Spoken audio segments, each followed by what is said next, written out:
So, hi everybody, welcome back to another episode of Small Business Bounties. I'm Teagan Brown, and today I am joined by Caeresa, who owns Shopgypsyfreedom in downtown Syracuse. So, hi Caeresa, thank you so much for joining me today. Hi, Teagan. Thank you so much for having me. Of course, I am very excited to talk about your small business today because you're a little bit different than all the other ones I've interviewed thus far because you have a storefront. You're not just digital or online. So tell us a little bit about yourself, where you grew up, where you studied, what you studied there. Absolutely. So, hi, everyone. I'm Caeresa Richardson, owner of Gypsy Freedom. As you mentioned, I am an online boutique and I have a showroom in downtown Syracuse on South Salina Street. So my business is unique in that it is a sustainable fashion boutique.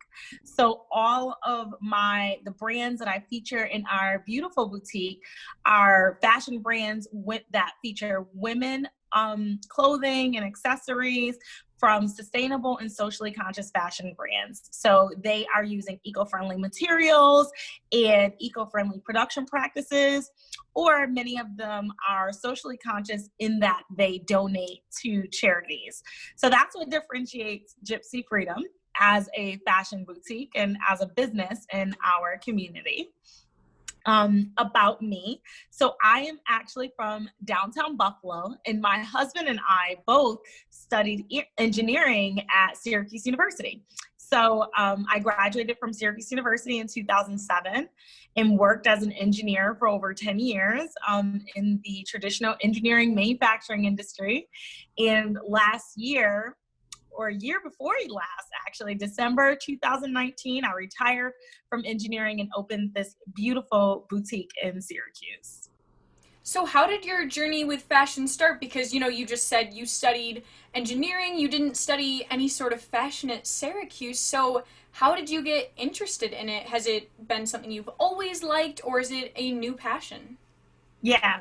So I've always been interested in fashion. It wasn't not actually until I was a student at SU that I learned about fashion as an entire industry and as a business. I took up a minor in fashion design at Syracuse University's fashion design school, which was a part of the I think it was called Visual and Performing Arts back then, but it's probably something else now. So yeah, I was a part of that, their minor, and I took up classes like fashion illustration. They even took us on a trip to New York City where we went to go to the garment district, and we went to textile manufacturers that were creating new fabrics, and I learned and was introduced to interesting fabrics like that are used in various industries like space, as well as our automobile industry. So fashion really is in the fabric of every industry. And engineering, as it turns out, is also in the fabric of every industry as well.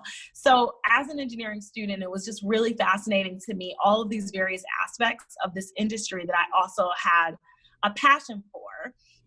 And as I was working, I started to just see a lot of the impacts that manufacturing had on our world, on our environments, on the people that work in these production facilities. And I got curious. I wanted to learn more about how manufacturing and engineering in general, and how our impact on the world translates to my own wardrobe. So that's what sort of got me interested in fashion as the industry, and what sort of transitioned my technical brain into this fashion world that I decided to immerse myself into.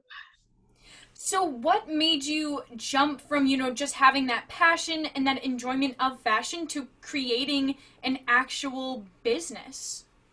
Yeah, so it started with a need that I, found out about and that I felt like was underserved.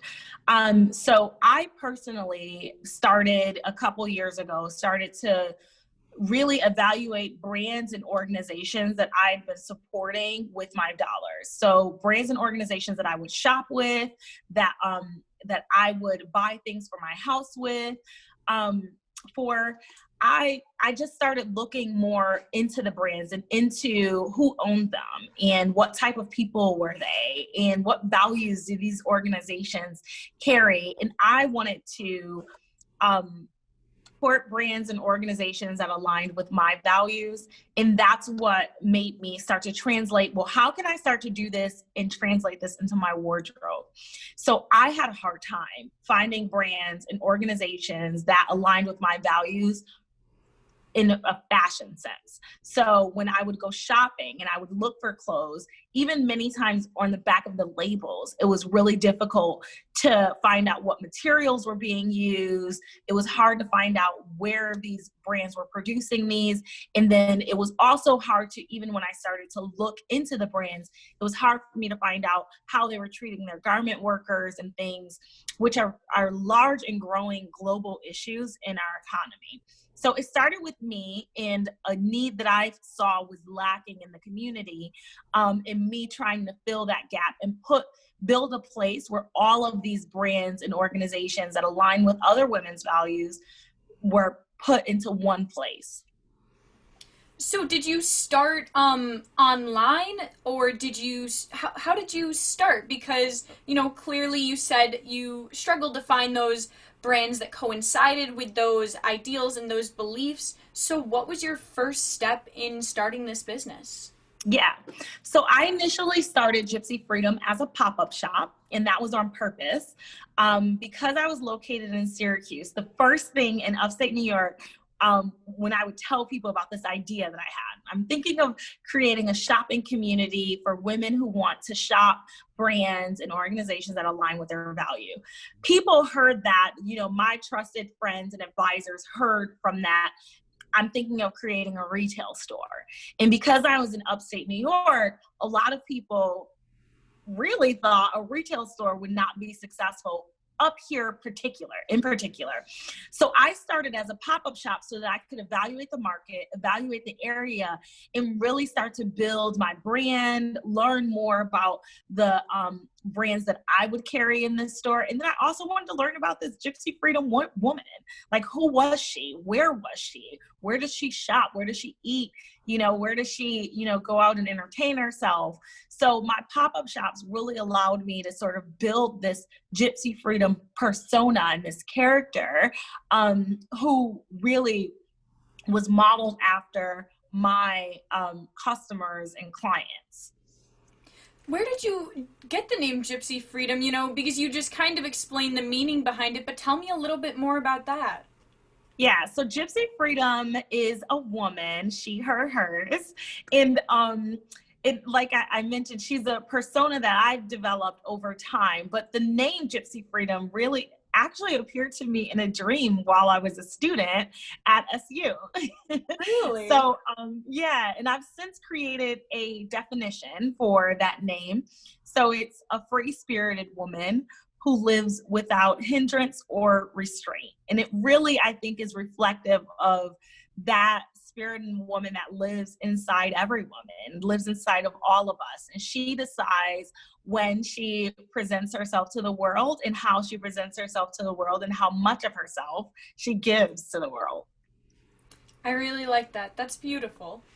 Thank you. So talking a little bit more about, your values and everything behind you, because that's what you just touched on a little bit, and we actually touched on it a little bit earlier, but your set core values, as stated on your website, is sustainable textiles, ethical and humane production practices, and social consciousness. So you mentioned in the beginning how it was a bit of a struggle to find those core values in other companies and that you struggle to find them. So as you've been running your business, have you found it easier to find those brands that coincide with them? Yes. So since I've introduced Gypsyfreedom as a business entity, it's really been very easy. Well, I wouldn't say very easy, but it's been a lot easier to connect with these brands and to connect with the sustainable fashion community. And that's really where I think Gypsyfreedom adds value to our clients and customers. Is it's I am doing that work for you. When I was just an individual woman trying to find these brands, trying to connect with this community, it was really difficult. I had a full-time job, a full-time career. I have a husband, a family, friends to be connected to. I'm a mom, I have a 4-year-old daughter. So it's really difficult. Amongst all of that, was really difficult for me to also take time out to evaluate brands when I'm just trying to go buy a jug of milk, or I just need a t-shirt, or I just need a dress to go out to one of my various fundraising events for all of the community organizations that I was a part of. So those sort of tasks that are everyday tasks for me, it was difficult for me to add on to that, evaluating these brands. So what Gypsyfreedom did for me is it allowed me to put everything in one place. And now as a business, I'm able to share that with other women.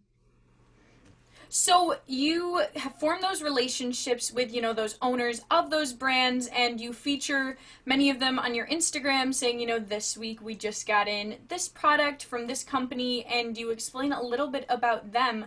So how has that network expanded, and how do you continue to expand it? Do you reach out to those brands? Do they reach out to you? Is it a mix of both?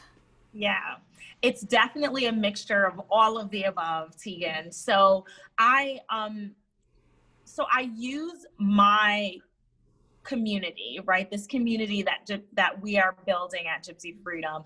I use that to sort of propagate out and talk to other brands, other retail store owners, other designers that are in this sustainable fashion industry. I use social media and several other channels to identify those partners. And I love highlighting them through my brand highlights, as you mentioned, on social media, through my email newsletter, as well as through our monthly sip and shops, which is actually the best opportunity for women to get sort of a behind the scenes close look at my brands and in their design. So we'll touch on that later. I think you'd mentioned that, but also I happen to be a board member for Impact Fashion, which is a phenomenal organization that is doing great things in terms of fashion advocacy for sustainable fashion in general. So being a part of organizations like that and being connected to other brands and retailers in the sustainable fashion industry has really helped me be able to sort of dive into this topic and this area of focus, which is really important for advancing some of the areas of change that we need to advance worldwide. So those areas of change, as you mentioned a little bit earlier, you and I are both located in central New York. We're both in Syracuse. And, it's not a place that you would automatically think sustainable fashion. Whereas, New York City, it's a much bigger area and there's much more, just many more people discussing that. How do you think that your boutique has grown that conversation in such a less populous area than you would think it would grow in? Yeah, I think Gypsyfreedom is really leading the conversation here in terms of sustainable fashion, but really I'm doing it in a way that's collaborative, and I really want to engage all of the local business owners and local people who are focused on this topic. So you will notice through events, virtual and in-person events, Gypsyfreedom does a lot of collaborative type work because I'm all about the message, right?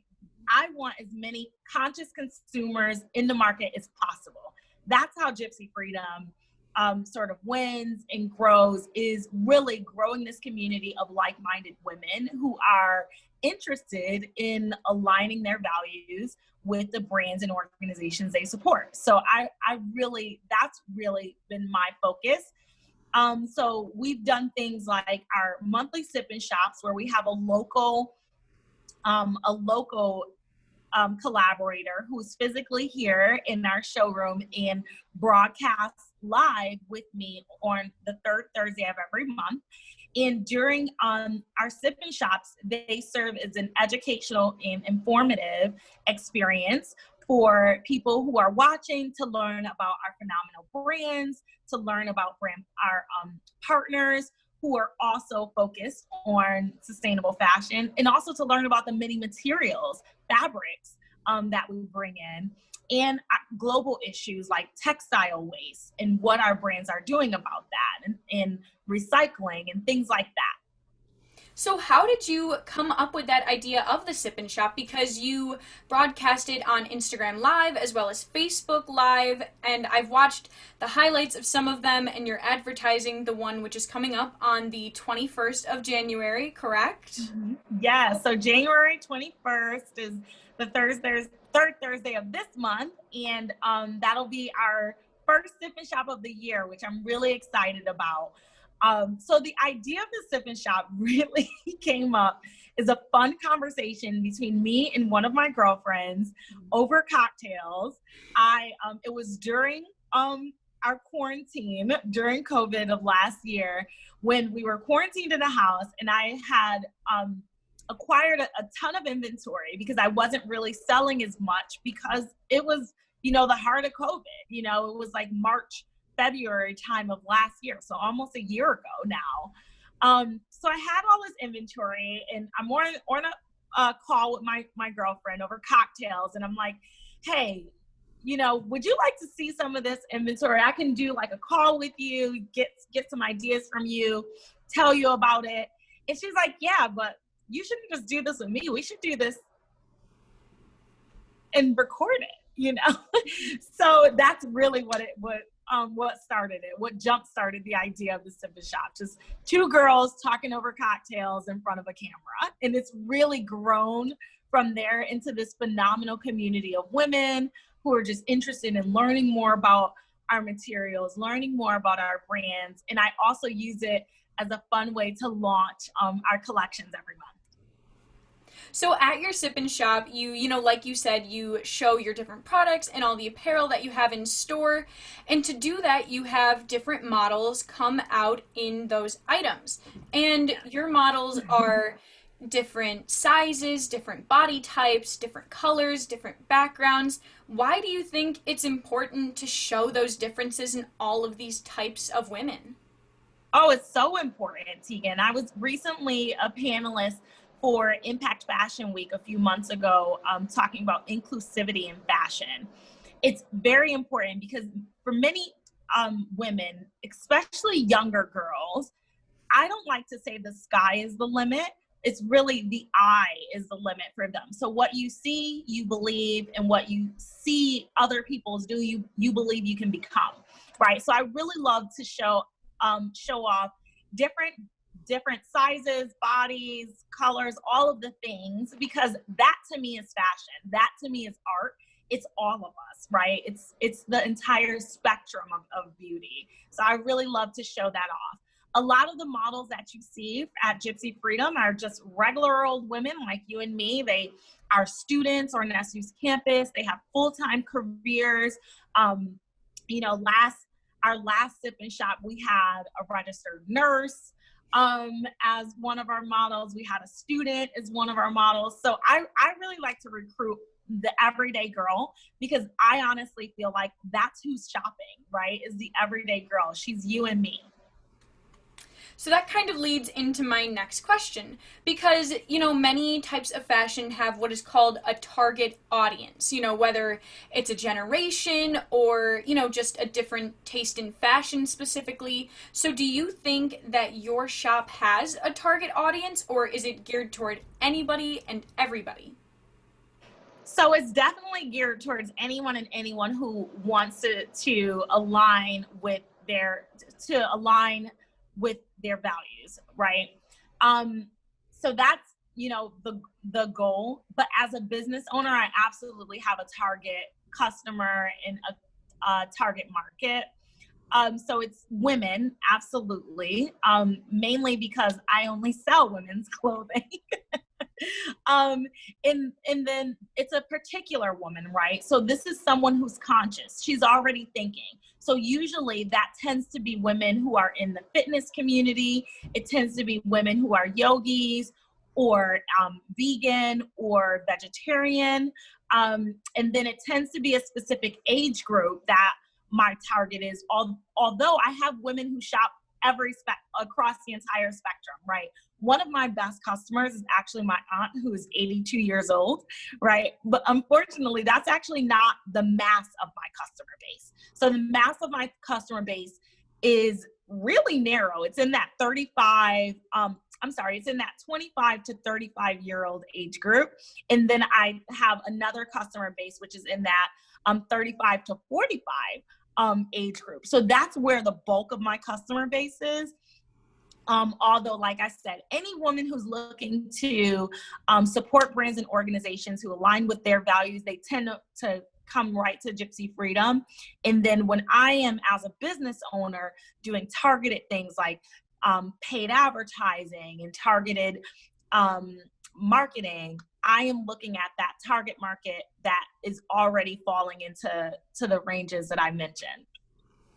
So you use Instagram. It's what I discovered you through, and I know that many people have also discovered you through Instagram stories and being tagged, because I asked some of my friends and they said, yeah, I had heard of them through mostly Scholars and Champs Instagram story, because I know that you guys are right next door to each other. We are. That is my neighbor. Yes. So Instagram is mostly geared toward a younger generation as a social media platform. So how do you use it to reach your target audience, like you said, since they're not necessarily in that Instagram age target range? Yeah, so my 25 to 35-year-old women, they're primarily on Instagram. And then, so my college age women, I like to reach them through my pop-ups and through our sip and shops. So because Instagram is such a social device, my sip and shops sort of last forever because they're on my IGTV and then they're saved to Facebook. And that really allows me to reach an even broader group of women, because even my younger girls, who are my college age girls, when they're visiting my page, they're more likely to look at my videos. I don't know. Let me ask you, since you're here, what was the first thing that you looked at when you went to my page? I immediately looked at your videos, mostly because I would be like, ooh, what is she trying on in this video? And then I would be like, what is she doing in this video? So those definitely caught my eyes. Yeah. So and you will learn this in your business classes, as you're a student. So I'm very strategic about our marketing, because I really think of it as having a conversation, right, with my customers. So I like to segment my market. So my 17 to 25, 25 to 35, and 35 to 45, those ladies all want different things, right? So like you said, in my college students, 17 and 25, they're more likely to look at and engage with my videos. So I share a lot of them to give you that and to help you. And then my 25 to 35-year-old ladies really love my educational content. So they're more likely to attend my sip and shops, which is why I host so many of them. And they're more likely to attend my in-store and virtual events, which is why I try to host a nice steady stream of those. So with your marketing journey, because it's developed over the time that you've had your business, as anything will, so on your Instagram specifically, you have a very clear aesthetic. It's beautiful, it's pink, and it fits your entire business. So tell me a little bit about that journey. Do you do the marketing yourself? Do you work with others to do that? Yes, girl, I currently do that myself. One of these days, Gypsy Freedom will grow up and have a digital marketer who does all of this, but currently it's me. And about the aesthetic, I really wanted to go for something that represented the Gypsy Freedom woman. So like I mentioned, during my pop-up shops, I worked really hard to develop this persona to reflect the customer base. So the woman who's coming into the shop, she loves pink. And so Gypsy Freedom loves pink. You know, she loves all things beautiful and Instagrammable. So Gypsy Freedom loves that. And then also, like, I love it. Like, a lot of the things you'll see that we do in our showroom and online, and in terms of our events, we're doing things that I genuinely love to do. And so it's projected throughout our brand. I love your brand. Again, with the pink, like you said, I absolutely love pink. That's my favorite color. So I walked into your store and I was in love. So Thank you. So following a little bit more with your marketing journey and just putting your business out there, you've actually worked with a few of what we would call influencers because they have a large following on specifically Instagram. A few of the noticeable ones that I saw were To Hudson with Love, who has 13,000 followers. Another was Katie Rector blog, who has 34,000 followers last time I checked. So tell me about working with them and how it's helped your business and how you formed those relationships. Yeah, it's really important as a business owner to diversify your marketing. So because I am attracting, for Gypsy Freedom is attracting such a broad range of women, you know, I'm literally talking about from the 17-year-old all the way up to my 82-year-old aunt. You know, we're attracting such a broad range of women. It's important for me as a business owner to be conscious about how we're talking to these women and the conversations that we're having. So over the course of last year, I really used and worked with social media. I call them experts and not influencers. They happen to be influencers because their expertise generates that. But I worked with a lot of social media experts to help me have specific conversations with our customers. So showing our customers how they could wear certain garments on their everyday life with their kiddos, you know, that's speaking to a very specific customer. And I'd like to work with experts who already have that customer base, who already have those viewers, to have those conversations for me. You know, I'm not the expert in how to dress like a hot mom, you know, but Katie Rector is.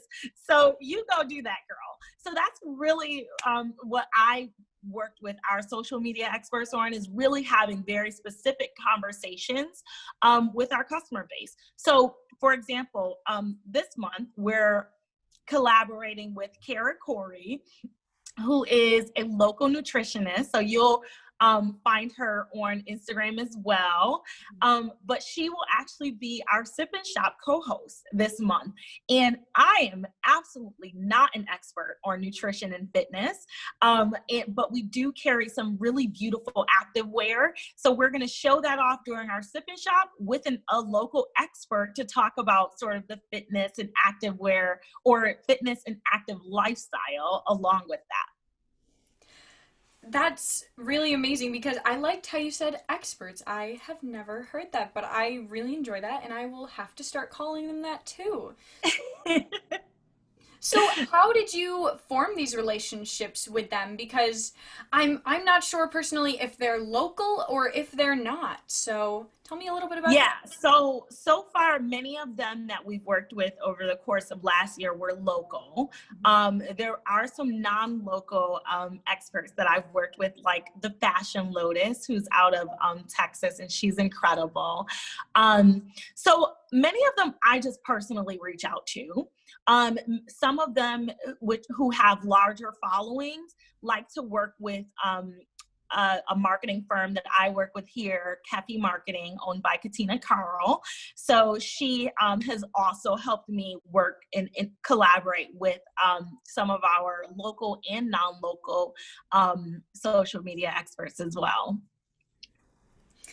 So with the with the experts, so gosh, I have to correct myself now. So they have obviously had influence expertise with their followers. Have you had a following from them come to you looking for that sustainability, and have they become more interested in it because of hearing about you? Yeah, I think one of the sort of give and takes with working with our influencers slash social media experts is they do bring with them a huge following. So when they, are guests on my sip and shop, they're not bringing all of their followers. Not everyone's going to be interested in what we have to sell and talk about, but the few that they bring, they already tend to have an interest on how they can be more sustainable, how they can have a sustainable life, how they can find brands that are charitable and give back. So that group of women that are a part of that base, I come with my expertise, and I'm now able to share that with their following. So it is a bit of a share in the give and take, which is what makes that collaboration that much more better. Do you think that businesses should be nervous to reach out to people about making these relationships, or what advice do you have about reaching out and networking? Yeah, I definitely don't think businesses should be nervous. This is, those influencers and digital marketers, that is their business, so they generate income from this. So they want you to reach out to them. Many of them already have contracts that are created and things like that. So working with a marketing firm like the one that I work with, Kefi Marketing, is helpful to be able to navigate that part of the business. But definitely don't be nervous to just reach out to them. They'll respond or they won't respond. You never know until you actually make the leap. So going back to the sustainability of your business, you said that, people who tend to follow you already sort of have an interest in this. But what do you want to say to the people that are not sure where to start with sustainability in fashion, but they would really like to know more about it? Yeah. So I say, let's start with the wardrobe you already have. Let's start with what you have in your closet and in your home. So look at the materials that are like, actually start to read your tags the way that you read the back of labels, right? So usually when people say, let's move to a more nutritious lifestyle, they say, let's start looking at the labels and looking at the ingredients. I say the same thing with your wardrobe. So look at the back of those tags. When you have a garment in your closet that you go to all the time, it's your go-to item, look at what material is that made of? What brand is it? And then start there. Is that a brand that, what are the values of that brand? Who owns it? What's the value of that person, the owner? And then start to find brands that are similar, start to find materials that are similar. And it really helps to develop you as a more informed and conscious consumer. So you're not just adding things to your closet, right? You're now starting to add things that you really value and that are going to stay there for a really long time. Do you think that the interest in sustainability will continue to increase? I do. And it's particularly because of this younger generation. Our younger generation is a lot more educated. They're a lot more informed than, our earlier generations. And because of that, you're really driving us to some really phenomenal things. Global warming, we all know, is a real thing.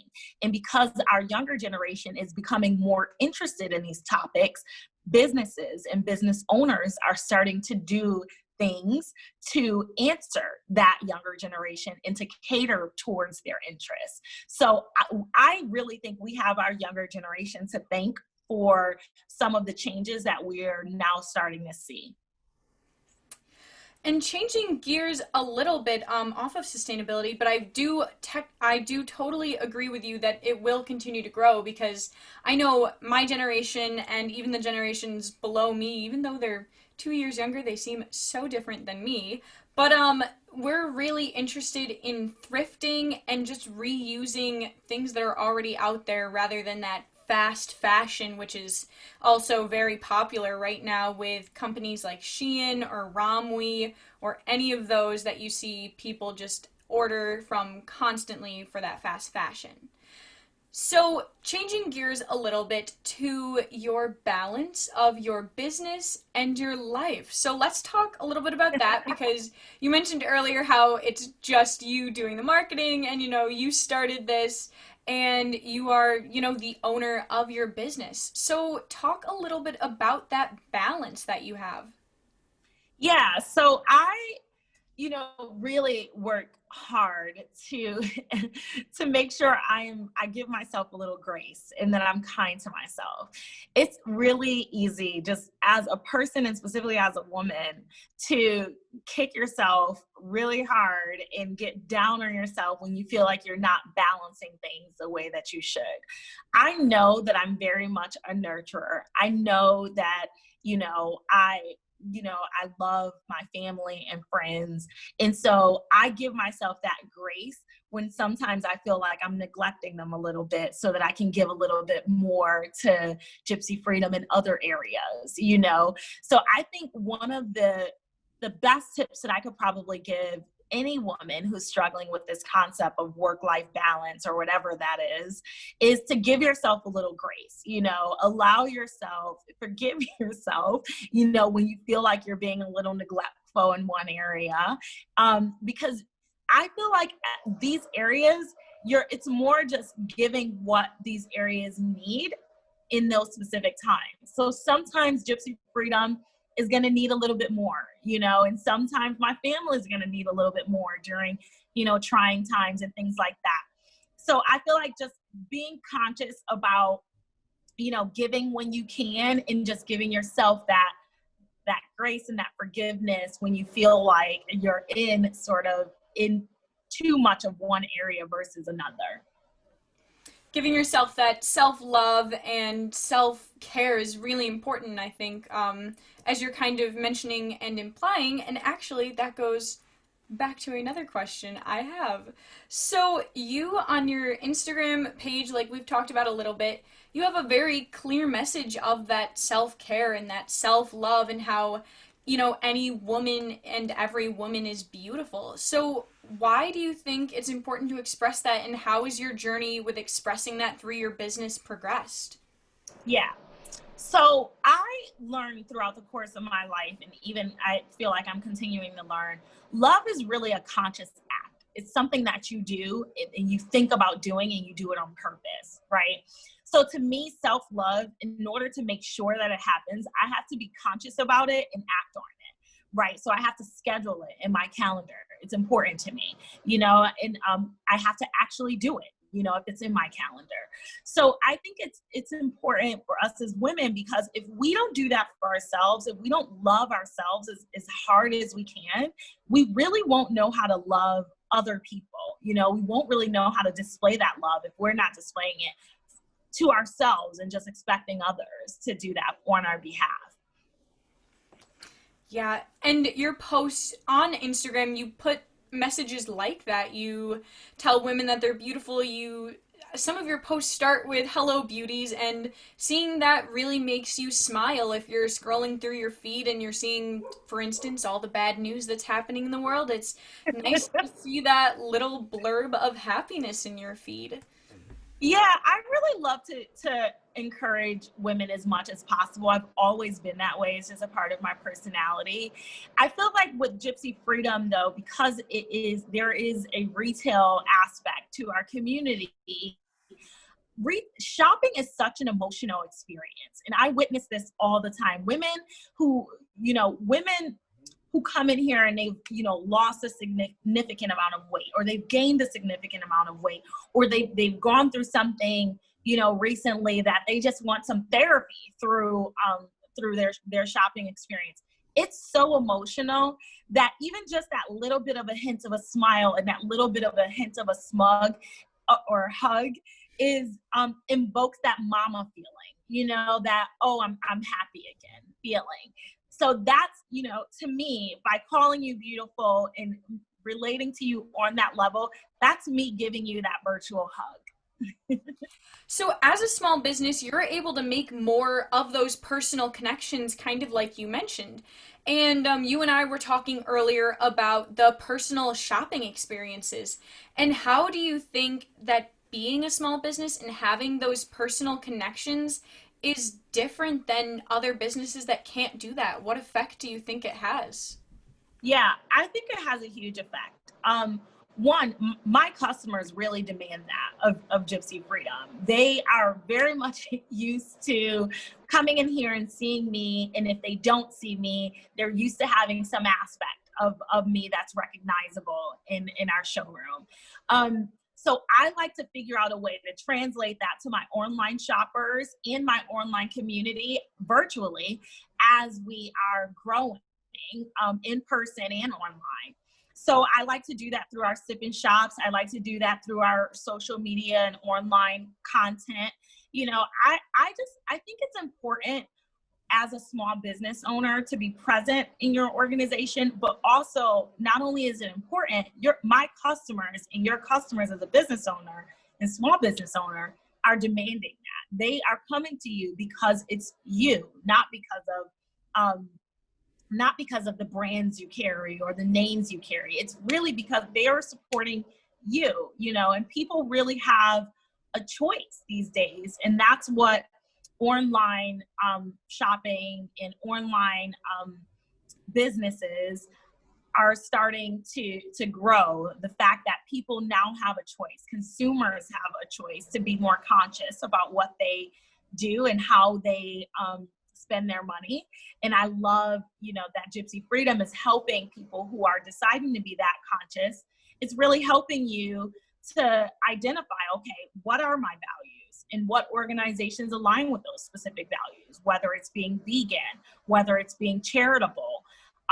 So that's what I really love about Gypsy Freedom and how we're growing. That personal connection is definitely very important in a business like yours, because I've been into your boutique before, and I walked in and it was such a welcoming atmosphere. And actually behind you is your beautiful flower wall that you walk in and it's just beautiful. And the first thing you want to do is take a picture in front of it. And it's just that atmosphere that a big commercial retailer doesn't have. It's something that people look forward to seeing, that nice one-on-one connection that you said that people expect when they walk into your store. Yeah. Yep. I try to give that as much as I possibly can. Gypsy Freedom is very much my baby, but I really do feel like my customer base who is growing along with me on this journey, growing your sustainable lifestyle, growing your sustainable fashion lifestyle, those customers of ours, Gypsy Freedom is very much their baby as well. So I really try to give as much as I can all the time, to this business. So you really are honestly an inspiration in this business, and that's been showcased in multiple ways. For instance, in December, you were on the cover of, I believe it's Syracuse Women's Magazine, if I'm correct. You were on the cover of that, and I saw it in Wegmans. So how crazy was that? And tell me a little bit about that experience. That was awesome, Teagan, and honestly, one of the highlights of my life thus far.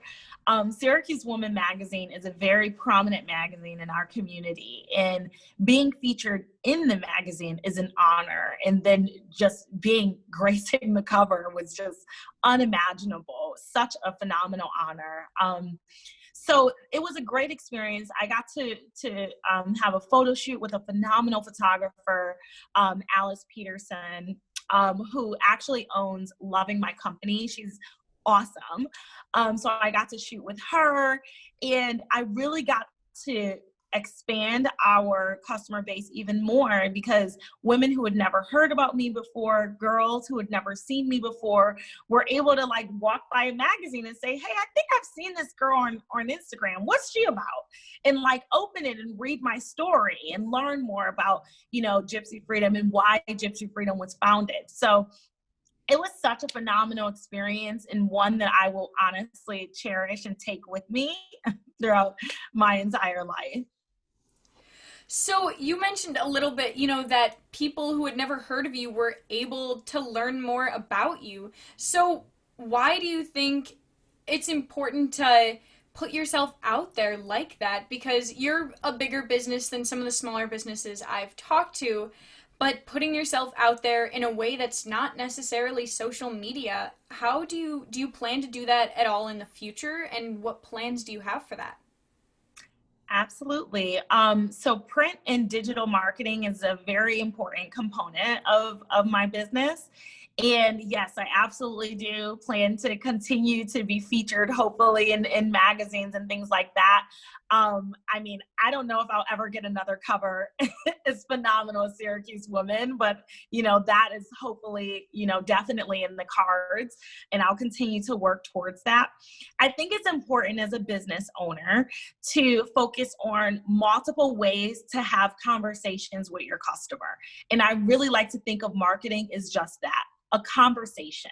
It should be two-sided. What are your customers saying to you, and how can you respond to them with your content? So I like to do that in every way possible, in print media, such as newspapers and magazines and even books, as well as digital media and air media, so on a radio. So we had a couple of radio campaigns that went out particularly over the holidays. So there are people out there who may not read a magazine, may not ever log on to social media, but they listen to their radio driving in and out of town every day. And so, I want them to hear my voice, So I think it's really important as a business owner to really look at different mediums to use for your marketing.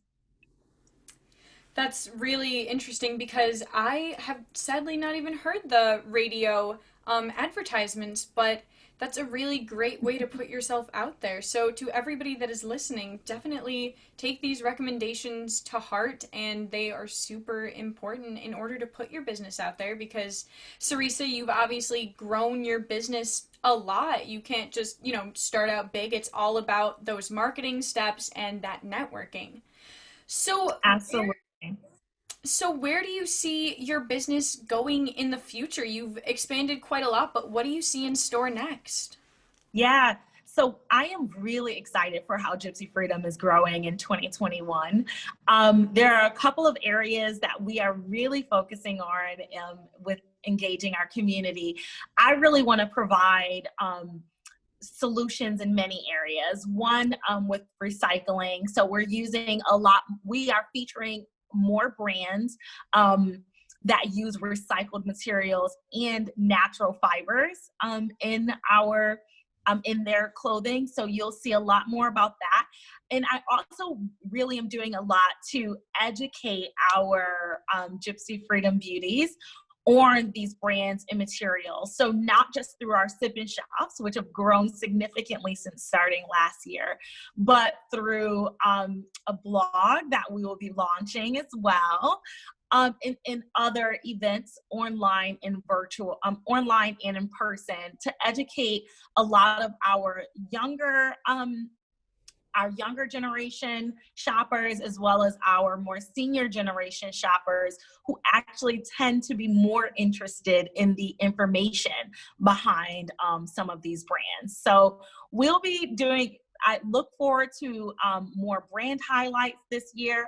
Look forward to very fun in-store and virtual events, and look forward to some really excellent sip and shop content as well, with some phenomenal guest speakers.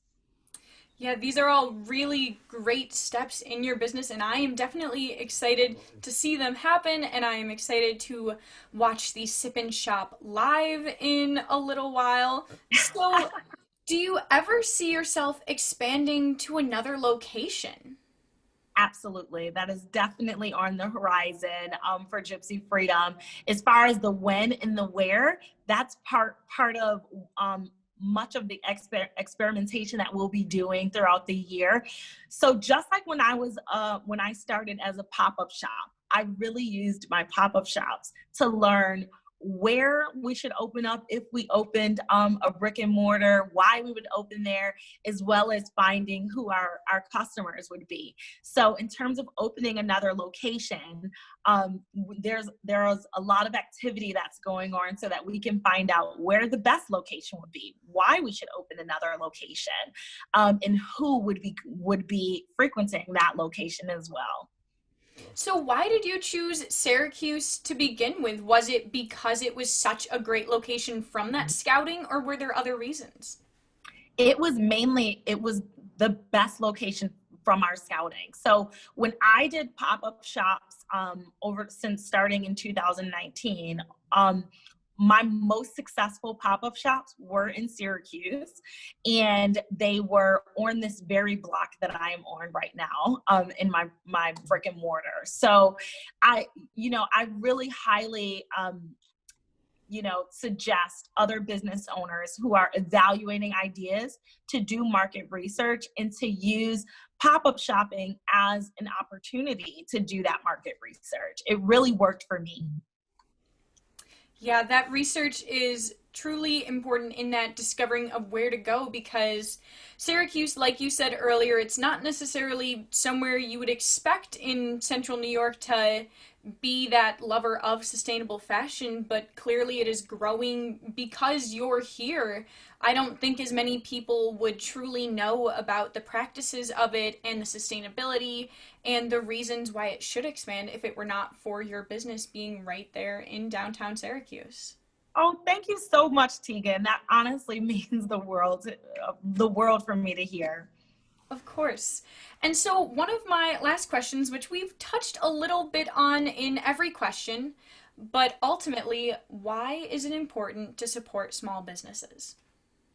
Especially today, it's very important because if you think about it, the local economy thrives from your local small business. So community service, philanthropy, your all the way down to if you were in high school and you were a part of a high school basketball team or lacrosse team, they were probably sponsored by a local business.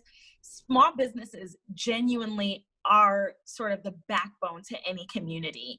And COVID in particular is really just killing small businesses every day. It really, really is, among many other things, right? It's also killing people, right? So we're putting things in perspective, but there are many small businesses that will not survive during this time period with all of our quarantines and all of the various regulations and things that are going in place as a part of keeping people safe for COVID. But there are many businesses that will not survive this, and they're going to be usually the smaller ones. So I think now more than ever, it's really important for people to be more conscious about the decisions that they're making and about the organizations that they are elevating with their dollars. Yes. Well, thank you so much for your answer. And it is true that we need to support more small businesses in order for them to survive, because clearly the economy is so different than it was a year ago before all of this started. And there are so many more small businesses popping up during this time, honestly, because, during quarantine, we all didn't know what to do and so many small businesses were created. So please go out there and support all of these small businesses, and especially Caeresa, because she was an amazing guest to have on today. So Caeresa, do you want to plug your social media and your website and all of that so that way everybody can go follow and buy her products, please? Because they are truly amazing. Thank you so much, Teagan. And honestly, what you're doing is amazing. And congratulations to you for starting this podcast. But yes, so I am Caeresa Richardson, owner of Gypsyfreedom. You can buy our beautiful things at shopgypsyfreedom.com online or in store at our showroom location, which is located at 312 South Salina Street in Syracuse, New York. And you can follow us on social media and Instagram and Facebook at Shopgypsyfreedom, where on the third Thursdays of every month, we are hosting our sip and shops live on Instagram and Facebook at the same time at 7 o'clock p.m. Eastern Standard. Perfect. Thank you so much. And so everybody go check out that social media, go check out her website, look at her beautiful marketing. I know that I've looked at it and it is just so inspirational for how I want all of my pages to look. So if you need any inspiration, do not look further. And I am sure that Caeresa would be happy if you reached out with any questions because you had some great advice today. So I would be thrilled. Thank you, Teagan. Yes. So thank you so much. And again, I am Teagan Brown, and this is the 5th episode now of Small Business Bounties. You can subscribe here on YouTube to see more, or if you're listening on Spotify, you can follow and download these podcasts as well. So thank you so much again, Caeresa, and we are all looking forward to your sip and shop and seeing all of your products coming again soon. Thank you. So thank you so much. We'll see you later. Bye.